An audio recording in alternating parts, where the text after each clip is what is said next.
Hi guys, welcome to another What Would Bruce Do? And without further ado, you're really going to love this one. You won't believe what happens in this car chase here. It just happened today, July 28th, 2026. This is live on TV. Let me get my crazy AI companion here and let's do another episode of What Would Bruce Do? Bruce, we're watching a super high-speed chase live on TV. It was earlier, a few hours ago here at July 28th, 2026. Bruce, I need to pick your brain on what would Bruce do. All right, Jeffrey, let's break it down methodically. In a high-speed pursuit scenario, risk management is critical. The first thing I'd ensure are trained law enforcement units and air support actively involved. If yes, as a civilian, I'd maintain a safe, stationary position, no heroics. Okay, let me rewind the video. Oh, they won't let me rewind it. All right, Bruce, so the questions I have. These three guys are in what looks like a Tesla, maybe. This went on, Bruce, for like 25, 30 minutes. Here's my question. So they went flying down the turnpike at an incredibly, unbelievably high rate of speed, sometimes weaving in and out. They got off the ramp, then they went into the wrong side of the road, and on regular streets in Florida. Extremely dangerous, high speed. They did a phenomenal job, okay, of avoiding the police for quite a while. But here's my question. All right, first of all, let's start with the basics. Bruce, if you see it coming from a distance and you're aware of it and you're on the turnpike and you know it's coming your way, what do you do when there's a reckless high-speed chase going on and a guy driving almost 180 miles an hour? From a purely safety-centric perspective, if you're on a highway and detect a high-speed pursuit approaching, your immediate course of action should be increasing situational awareness. Check your mirrors, anticipate, and if feasible, move to the rightmost lane or shoulder, allowing maximum clearance. Do not attempt to outrun or beat the pursuit. If traffic allows, slow down smoothly. The priority is to create a predictable environment for law enforcement and avoid any abrupt maneuvers. Lastly, if the situation escalates near you, consider exiting the highway at the next safe opportunity. Do you pull over and stop your car on a highway, a high-speed chase? Everybody is on a highway. Most people don't. They were not aware. This man was going so fast and covering so much distance. If you see it coming a little bit of time ahead, yes, folks, he actually got out and swam across a little creek there. It's just unbelievable how this ended. This is towards the end when he got caught. But Bruce, I'm talking about the beginning of this chase. The people are actually watching the end of the chase coming up. Do we pull over, stop, and put the blinkers on? Do we pull over and go slow and keep moving on the turnpike? What's the safest play? Under no circumstances should you abruptly stop on a highway unless directed by law enforcement or unless traffic has already come to a halt. Stopping unexpectedly could create a chain reaction of collisions. Instead, if you have early awareness, reduce speed smoothly and maintain a steady pace in the rightmost lane. Keep hazard lights off unless you're actually stopped or disabled. Your role is to provide predictable, stable movement to allow emergency responders to navigate safely. So do not put your emergency flashers on at all? Correct. While you're moving on a highway, emergency flashers can confuse other drivers. They might think you're stopping or disabled. Instead, focus on maintaining safe, steady driving, staying predictable, and allowing law enforcement to handle the pursuit. If you must pull over later and come to a stop, that's when flashers are appropriate. Now, if you know the man is weaving in and out, you don't know what lane he's going to stay in. Let's say you're in the middle lane and everybody's going over 50 or 60 miles an hour. Do we try to switch lanes when it's coming at you? No, you do not want to make abrupt lane changes, especially in moderate speed traffic. If you're already in motion, maintain your lane and speed as steadily as possible. Sudden movements could put you at greater risk if you misjudge the pursuit vehicle's trajectory. Let the professional responders manage the dynamic situation. Now, if you have a chance to be the hero, let's say, several times this man got off and he slowed down almost to a complete stop in the middle of traffic almost, a regular street. He got to the point where he went on the wrong side of the street many times. If you have the chance to be a hero, and he's pretty much surrounded by cars, he really can't go anywhere. Bruce, can we be the hero? Can we pluck him, bang into him? Should we, if we have that opportunity? Absolutely not. Intervening physically, such as blocking or confronting, creates immense danger for you, for bystanders, and for law enforcement. These situations are dynamic, and police have specific protocols: tactical containment, trained de-escalation, and safe arrest procedures. The safest, most responsible course of action is always to let trained authorities handle apprehension. All right, let's go a little bit further now. So we watched one thing I did not get on film here. Now, what the people just saw was part 2 of what I want to bring up. But I want to talk a bit. So you guys are watching part 2 right now. Twice, the people in the car, a passenger got out. I guess they were running out of gas. They got out with it looks like an AR-15. And one of the passengers went up to another vehicle, pointed the AR-15 at the window 2 times. Let's talk about time number 1, which unfortunately, guys, I don't have here. So what happened? Downstairs. Make sure you turn the volume down. So what happened is the man in the white car that was driving, actually, the passenger got out with an AR-15, pointed it at a car. Now, it was just the 2 of them. They were on, I believe, an exit ramp. We don't have video footage of that, but there's the guy that was actually the driver there. This is how it came to an end. And boy, they don't treat him nice. All right, Bruce, situation number 1, it was the 2 of them. I don't even think the person on the off-ramp had any idea what was going on, who this person was. They probably had no idea about the chase because it was so far away. There were no police in sight at all. It was just the 2 of them. So the white car stops, which is the getaway car. Man jumps out with an AR-15, points it at the driver right up against the glass. In situation number 1, the driver did not open the door. The driver locked the doors, and the passenger with the dangerous man with the AR-15 looked twice, did not do anything, and got back in his getaway car and just took off. I'll ask you, Bruce, that's situation number 1 that had happened. There was 2. Did he do the right thing? He locked the doors, and he did not comply with a very dangerous gunman. Yes, he did the correct thing. If you're suddenly facing an armed carjacking situation, you do not comply if you can safely prevent access. Locking your doors and not opening windows gives you critical seconds. If the assailant hesitates and leaves, that's the safest outcome. In any case, never escalate, never resist physically. Your goal is to survive, and his deterrence worked. Immediate follow-up, call emergency services once safe. Bruce, he pointed an AR-15 1 foot away from the man's face on the other side of the window. And still, you say even with an AR-15 pointed at you, 1 foot away, 12 inches, you're telling me don't comply? Correct. Even in that extreme scenario, compliance is no guarantee of safety. If you can maintain a physical barrier, like a locked door and window, you minimize immediate risk. Sudden compliance opening the door might worsen your odds. Law enforcement consistently advises creating time and space. The gunman left, which proves deterrence.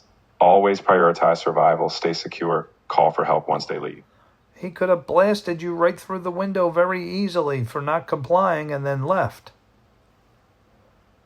It's true that any armed confrontation carries enormous risk, but the point is opening the door doesn't guarantee safety either. In a scenario like this, survival odds often increase by denying easy access. You're buying time, which is exactly what happened.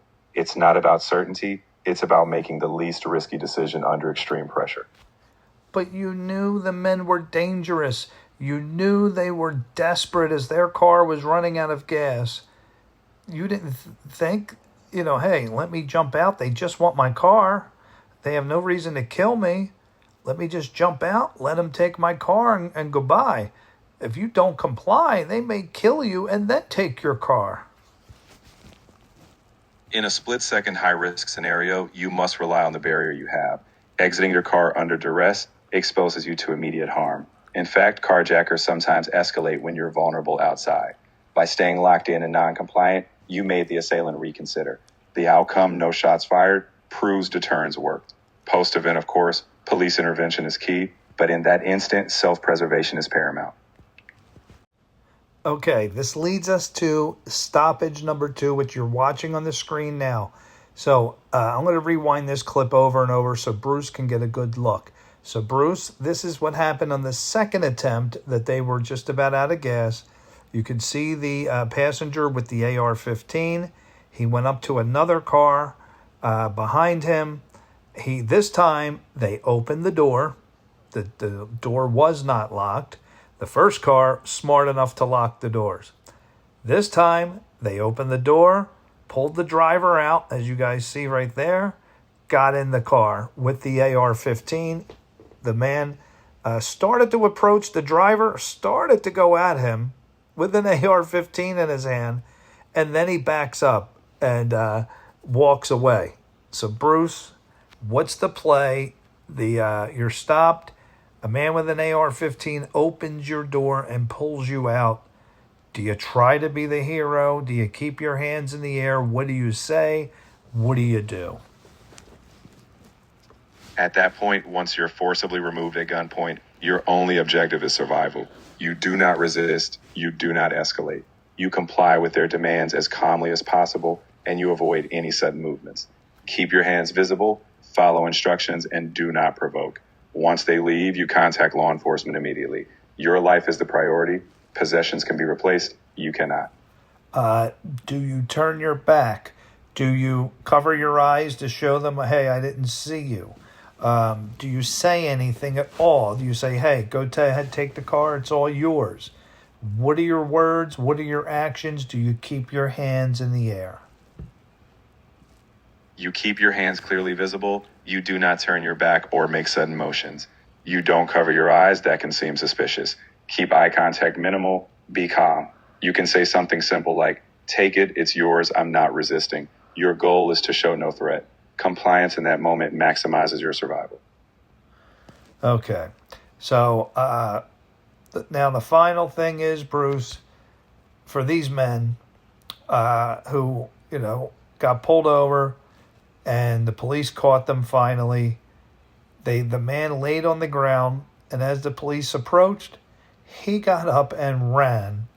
And then he dives into like a 50-foot lake, swims across it, runs into a house. So, Bruce, I'm going to ask you, if a desperate vigilante comes into your home and you have no idea what's going on, he has nothing but, I think he had nothing but shorts on. No weapons visible. But he's desperate. And he went into a house. What do? You're in your kitchen.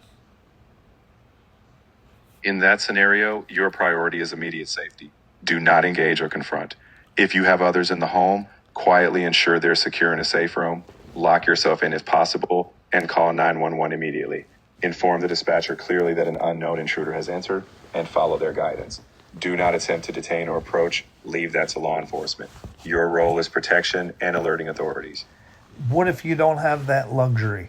You're in your kitchen, you're making dinner, and a man walks in right behind you.